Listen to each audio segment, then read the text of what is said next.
So for this project, we decided to do the stopwatch, and we were able to implement everything from the specs except for the on and off switch. So this switch right here is our start switch.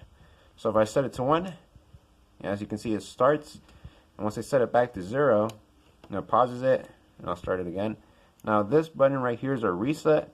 So if I press it again, it'll set it back to 0.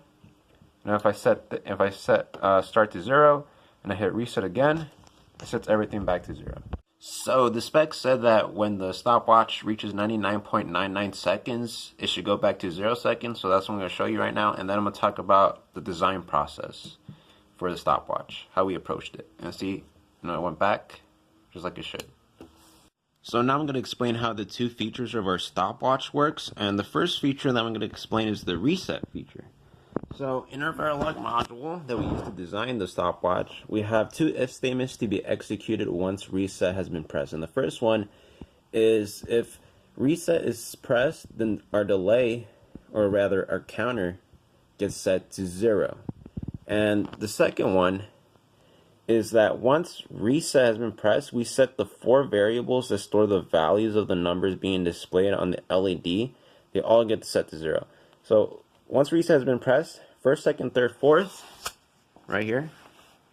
This is first, second, third, fourth. These get to set to 0. So right now, first right now is storing 2.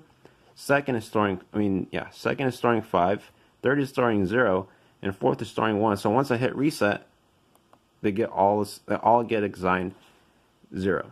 So the second feature I'm going to explain is the start feature. And just like reset, when start is 0, nothing happens. Right now start is 0, nothing happens. Reset is 0, nothing happens. But once start is set to 1, what's happening here is that in our Verilog module, we say that we're going to increment a counter. We're going to increment this delay, and we're going to increment this delay until it reaches 500,000 ticks or clock cycles. And the reason why we do this is because the smallest unit, or the smallest measurement of time we're going to represent on the stopwatch is 0.01 seconds. So what we figured out is that if we multiply 50 million hertz times 0.01, we'll get the amount of hertz or amount of clock cycles that we need to pass before we can update our screen. And we found that once we do this calculation, we get 500,000 hertz. And so that's it for this video. Thanks for watching.